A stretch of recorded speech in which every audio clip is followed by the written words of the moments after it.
Aloha and welcome. In this lesson, we're going to be talking about Module 14, Troubleshooting Windows After Startup. This is Part 2, CompTIA A+, Core 2, 220-1102. So our module objectives. By the end of this, you're going to be able to describe how Windows works, how it's structured, and where it holds data for users and the system. You're going to be able to identify Windows tools used to solve problems with Windows, applications, and hardware. And you're going to be able to apply recommended best practices to troubleshoot Windows-related problems. So what are the shell and the kernel? A shell is the portion of an OS that relates to the user and to applications. The Windows shell provides tools such as File Explorer and the Windows desktop and is made of subsystems that operate in what we call user mode. So the Windows kernel is responsible for interacting with the hardware, and the kernel has two main components. You've got the HAL, the hardware abstraction layer, and that's basically the part that interacts with the hardware itself at the lowest layer. Then you've got executive services interface, which is a group of services that are going to operate in kernel mode between the user mode subsystems and the HAL. And this is what that looks like. So you can see you've got the user up at the top interacting with the applications, and you've got user interface tools right here in the shell. And then you've got the kernel, which is down below all that. So the user is not directly interacting with the hardware down here at the bottom or the kernel. You've got it going through layers to that point. So directory structures, user profile namespace. When a user signs into Windows, a user profile is created and consists of two general items. You can have a user folder that's created that's going to have a bunch of subfolders for it. And you're going to have this ntuser.dat file, the data file. And that's a hidden file that's stored in the cusers/username folder that contains the user settings. At no point should you probably be poking around in that, but it's there. You also have the program files. The program files are going to be stored in C:\program files. And if you're using Windows 32 or 64, that will make a difference as to where things are stored. So in 64-bit versions of Windows, 64-bit programs are stored in C/program files. And all your ones that are 32-bit legacy programs, those are going to be stored in the program files, but it's going to have like the parentheses with x86 on it. So yeah, so that's the difference in the two there. Oh, but remember, in a 32-bit operating system, it's just going to be in C program files. You're not going to have it's not going to be aware of a 64-bit version. So everything would be in C program files. So folders for Windows data. Windows uses a database called the registry to store hardware and software configuration information, user preferences, and application settings. Registry is a very delicate thing. You always want to be backing this thing up. You're gonna, before you make any changes, you always want to back it up. So Windows also uses text files called initialization files, which store some data. You also have some important folder locations that are used by the registry and other Windows data. So the registry is going to be located at C Windows System32 config. System32 is a really important place. You're going to find all kinds of stuff in there, like under etc. drivers. You're going to find a lot of neat stuff. You're going to find a lot of settings in System32 in general that you'll probably have to go to. I believe log files are also kept in there. Backup of the registry, that's going to be found at C Windows System32 config regback. And then fonts are in C Windows fonts. And temporary files, which you'll see when you do a disk cleanup, they'll mention your C Windows temp directory. That'll be in there for possible deletions, because temporary files sometimes don't get cleaned up. So how Windows manages applications. So a process is a program that is running under the authority of the shell, together with the system resources that are assigned to that process. When a process makes a request for resources to the Windows 32 subsystem, the request is known as a thread.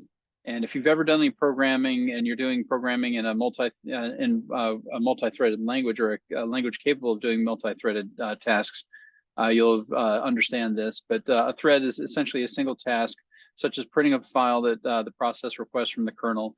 And then you've got multi-threads, things that are going on at the same time.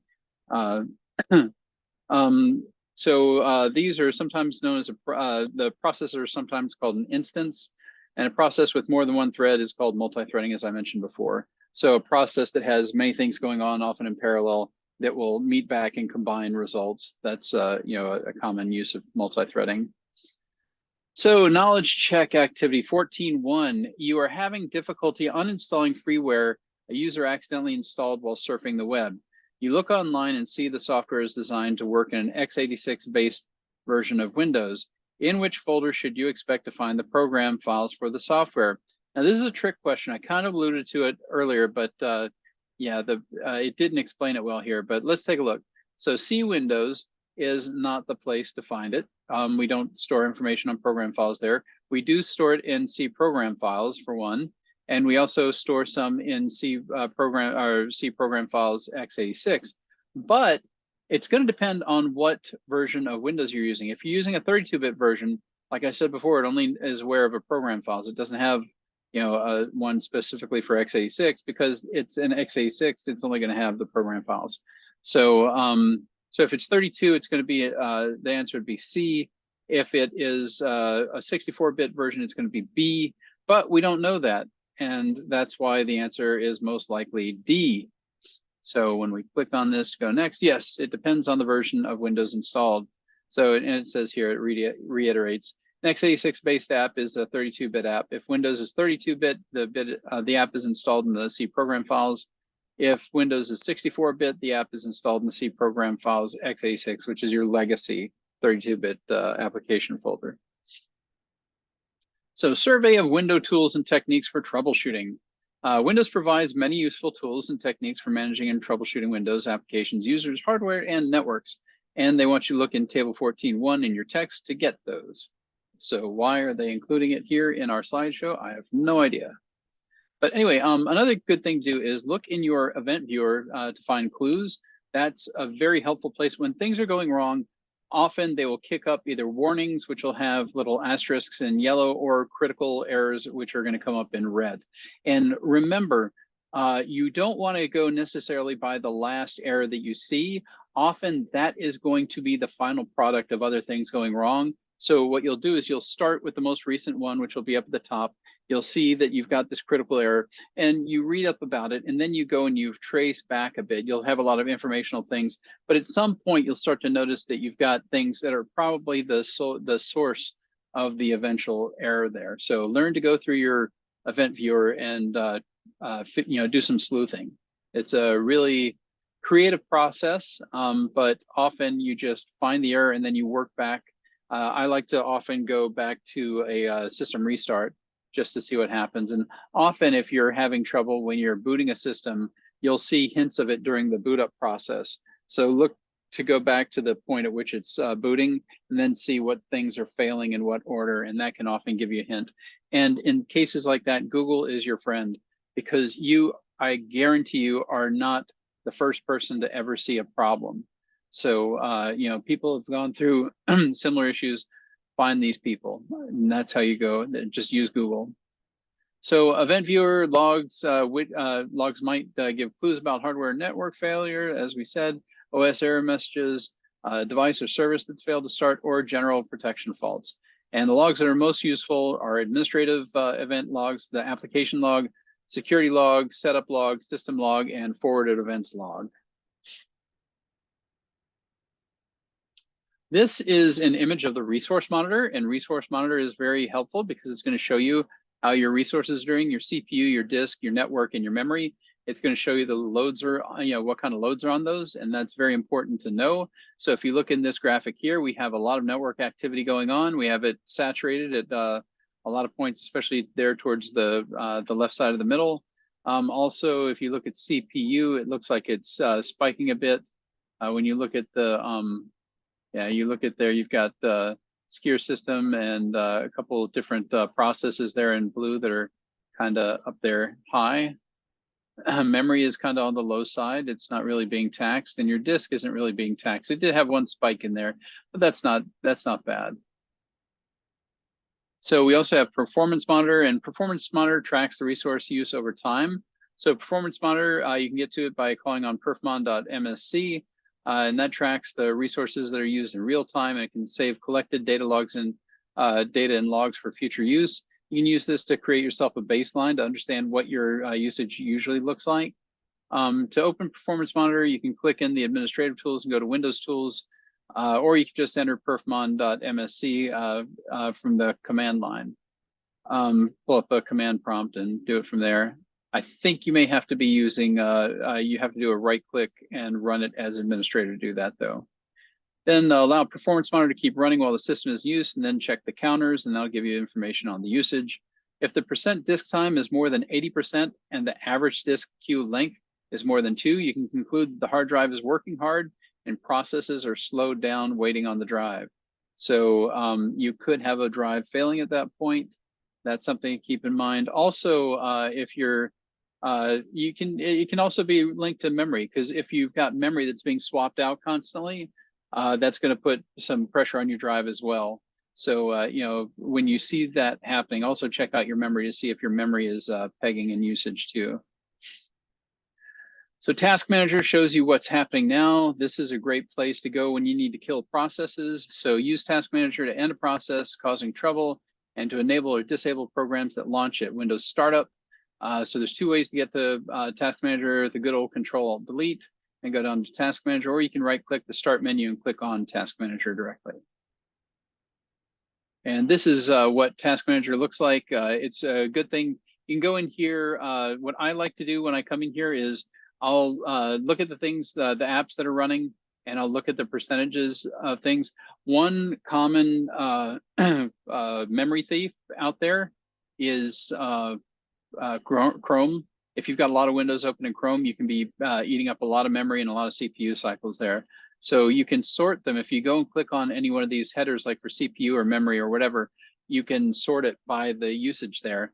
And then you can go in there and selectively kill. You just, you click on, like if it's Microsoft OneNote at the top, click on that, then right click and go down to end task or whatever. Sometimes if it's an important process, you'll get an error message saying that it can't be killed. So you can work off of that. Sometimes you may have to kill another process before you can get to that. Sometimes you just shouldn't be doing it because it'll make the system unstable. But programs out there, usually you can kill. If it's like a user installed program, usually it's not that difficult to kill. But notice that you've got CPU, memory, disk, and network, and GPU as well. So you can check out all those different resources and kind of get an idea what's eating your system. So tabs are in the Task Manager. As we just mentioned, we've got process tabs and details. We've got performance, app, startup, users, and service. And here is look at the Task Manager. So processors, performance, app history, startup, users, details, and services. So this one is looking at startup, and this is telling you what's in there. And it'll tell you what the impact is on startup. So you can go in, click on it, right click, and then go to disabled or do whatever you like. So that's also convenient. Services console, manage services. Use the services console, which is found by using services.msc to permanently adjust when services run in the background to support Windows and applications. So to get more information about a service or to stop or start a service, you can right click its name and select properties from the shortcut menu. If a service has failed to start, make sure it has automatic or manual setting on there. If it hasn't popped up, if it says manual, you're supposed to trigger that yourself. But if it says automatic, it should come up either during startup or when something else triggers it to. So if you have something that you know, like I used to see this when I was dealing with SQL services, you had several things related, and sometimes SQL server wouldn't start. You have to go in and look and see if SQL agent is, you know, already on. You have to look and see the hierarchy of them. If one fails, it could be preventing subservices from starting up. Sometimes you may have a problem where one couldn't start because the other wasn't up, but later the other one, you know, gets up and online, but the other processes didn't start. In those cases, you can start them manually at that point. But it's better to figure out, you know, what's causing the problem to begin with, so that in the future it logs or it starts up, you know, without error. So if problems with services persist, you may need to reinstall the service or the application that uses the service. So that's something to think about. And there's also here we've got the system file checker SFC command, and you can do a /scan now, and it'll go and it'll scan your system. and then it'll come back and it'll tell you if you have corrupt files and things like that. So that's nice. And that's, of course, for just checking the Windows system files. Then we get to the system configuration offers clean boot and safe mode. So we're looking here at the tab. If you look into services, you can see all the different services that are, that are in your system, and you can also see what the status is, whether they're running, stopped, or whatever. So this is a good place to go to find out, if certain things are working as you expected. You can also, disable them or enable them as needed. And then we have tools, and this is a really neat thing because you can go to the tools tab in system configuration. You can see what kind of tools are in there that can help you with different aspects of it, whether it's the getting the about windows to see information on your system. You can go to the change UAC, the user account control settings area. So this is a really neat place to find the tools that you're going to need for the jobs that you got. So system restore, we've talked about this before, but you can use system restore if you know the approximate date that the error started. You can restore it to a point before the problem started. That's the hope anyway. So some things to keep in mind: system restore might make many changes to a system. It might not just be one or two. It's going to change everything going back to the point at which it was restored. So system restore won't help you if you don't have restore points to use. That's a no-brainer. So remember, you need to make restore points on a regular basis. Restore points replace certain keys in the registry, but cannot completely rebuild a totally corrupted registry. So you need to keep that in mind. Also, the restore process can't remove a virus or a worm infection. You're going to have to use specialized software for that. And using system restore might create a new problem. Remember, when you restore it to a certain point in the past, you also don't have any of the security patches or anything else that have come out in the meantime. So you're going to have to go back and do that. Plus, any settings that have been altered since then may need to be reapplied as well. So keep that in mind. And here we have an example of system restore, and you can select the latest restore point that you're going to use to restore there. So then we get to the registry editor that I mentioned before, and the registry editor can be found by going to command prompt and regedit.exe, and you can use that to manually change the Windows registry. And the Windows registry, it's arranged in a hierarchy, and you've got basically key value pairs throughout it. So the items in the registry are called a key, and you can assign values to that. So the registry, it's organized, as I mentioned earlier, it's in a hierarchical database form, but the registry is a database designed with a tree-like structure. It contains configuration information for both Windows, users, software applications, and your hardware devices. And those are arranged into 5 files used to build the registry. They're called hives. You've got SAM, which is a security accounts manager. You've got security, software, system, and default. So after you've built the registry, it's going to be arranged into 5 high-level keys. And these are HKey local machine, HKey current config, HKey classes root, HKey users, HKey current user. And those in order, the local machine is going to have your hardware, software, and security data. Your current config is going to be used to identify each hardware device that you've got. Your classes root is going to determine which application opens. Your users, as you think, has all the information about your users, and current user obviously has information about the current user only. Before you edit the registry, as I mentioned earlier, you need to back it up. Make sure that you don't put in, because it's easy to corrupt a registry. You want to make sure that you have a backup of it. And there's several ways to do that. So you can use system protection to create a restore point. You can go into the registry itself and you can back up a single registry before you edit it, or you can actually do a whole subfolder or a subtree of it. So that's very convenient. And you can make an extra copy of the Windows 32 config folder. That'll store your settings as well. You can also back up, edit, and restore individual keys. So if you're only going to go in there and surgically change 1 or 2, you can back them up before you do it. And if it doesn't work, then you could restore it later too. And here's an example of using the registry editor to export a key.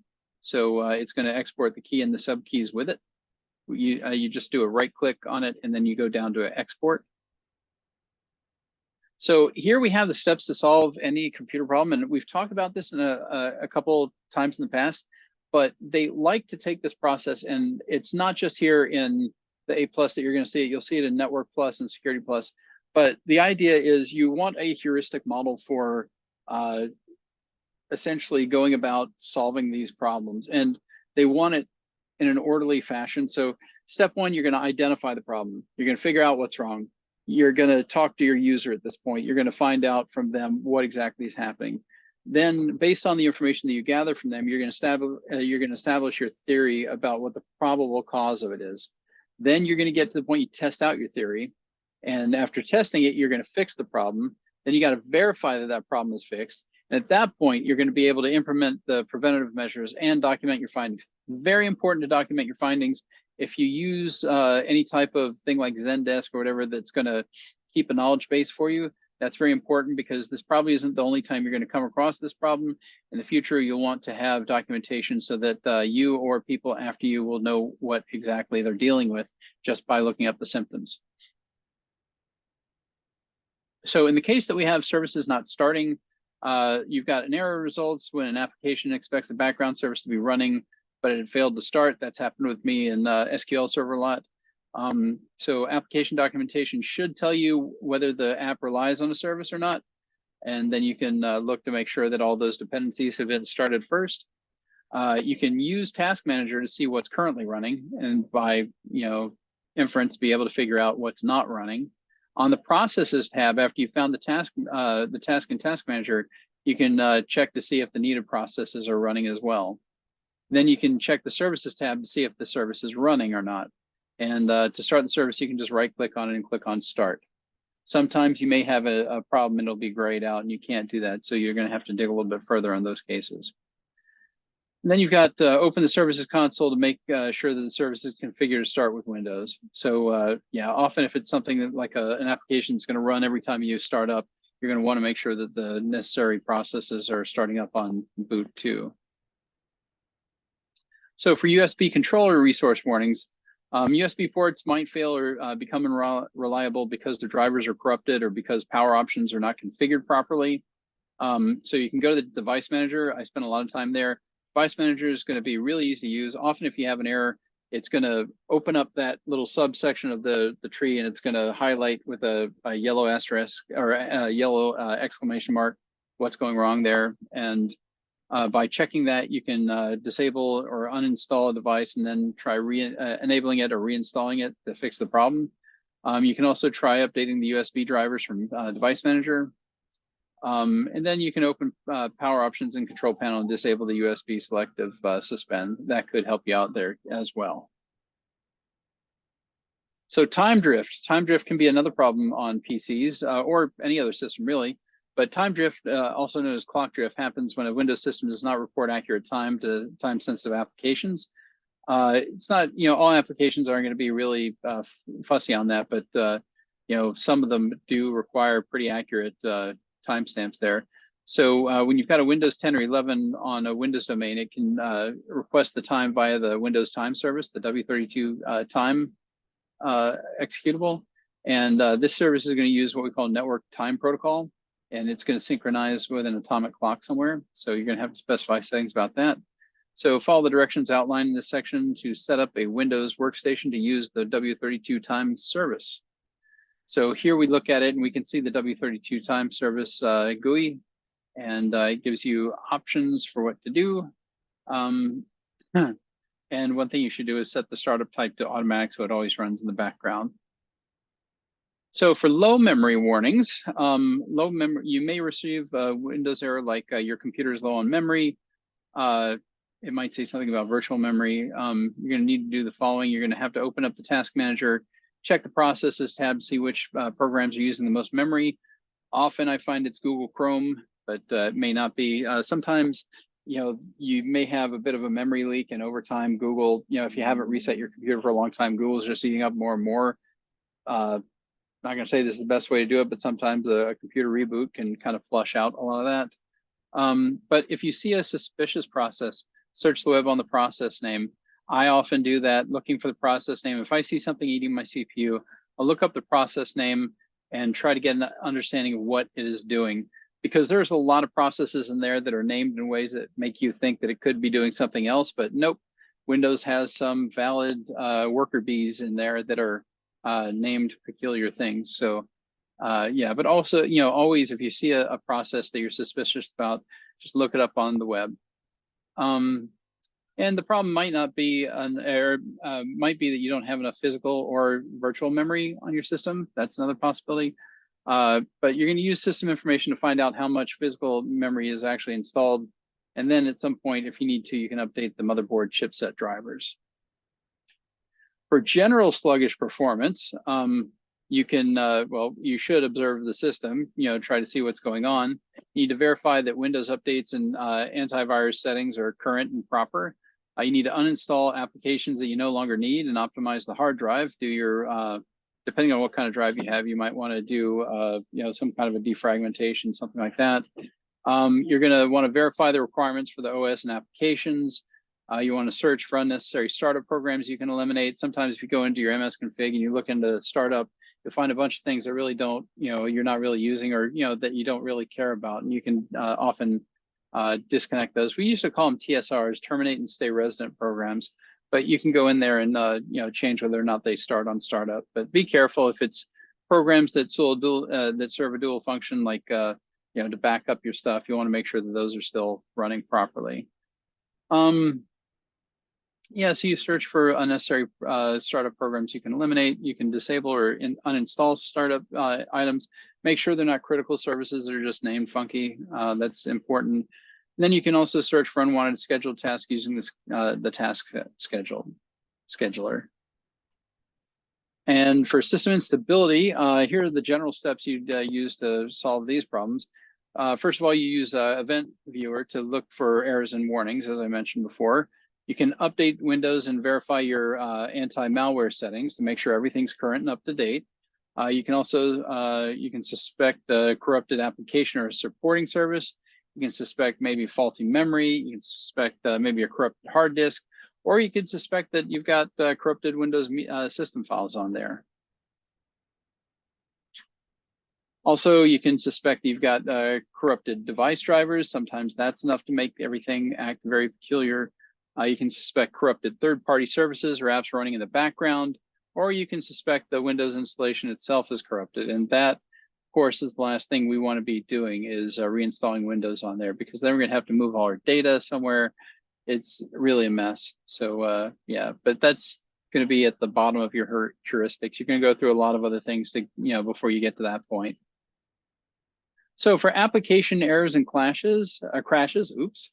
For application crashes, consider and do these things. You can end a hung application. We talked about bringing up the task manager and killing applications individually. You can search the web on error messages and symptoms, try to find out what set it off. You can consider also data corruption. Data corruption could cause it to get that way, but you can also have, if you're trying to kill off an application, you do have to worry about whether or not you're going to be corrupting your data in that process. It says check application settings and logs for errors. That's a good thing to do. You may find that you had other things that happened before that led to the current problem. You can repair or update the application. Sometimes you may have new versions of it that noted the problems it had and is fixing it with the new version, and you just haven't gotten it yet. So you'll be thrilled when you do get that downloaded and running. And then there's the uninstall and reinstall the application. I call the Microsoft method, tongue in cheek. At the end of the day, it may just be better to uninstall and reinstall the whole application itself. And I say that meaning Windows on more than one occasion.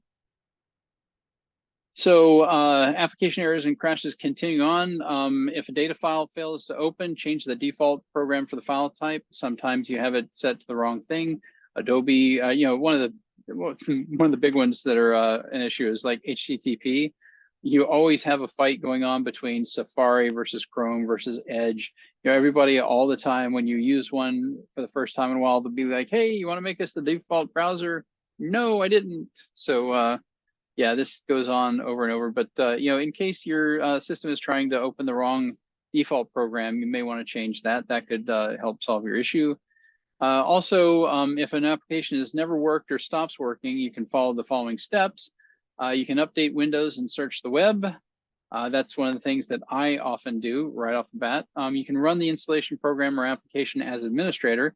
Sometimes you didn't have the proper permissions to install a certain piece of that software. Installing it as an administrator can fix that issue. Then you should verify that the application is digitally signed and verify that there's not a conflict or compatibility issue. You'd think those would happen a little bit early on in the process, though. And continuing on, when you look at this, you see that Eudora was the one giving the trouble. So they did a right click and they're hitting run as administrator to see if that would give it a little bit more stability. And here's a picture of getting in and taking a look at the digital signatures that things are using. So our final knowledge check, when trying to improve performance of a slow system, you notice in the task manager that the superfetch service is using a high percentage of CPU time. What is your best step? I don't know what superfetch service is.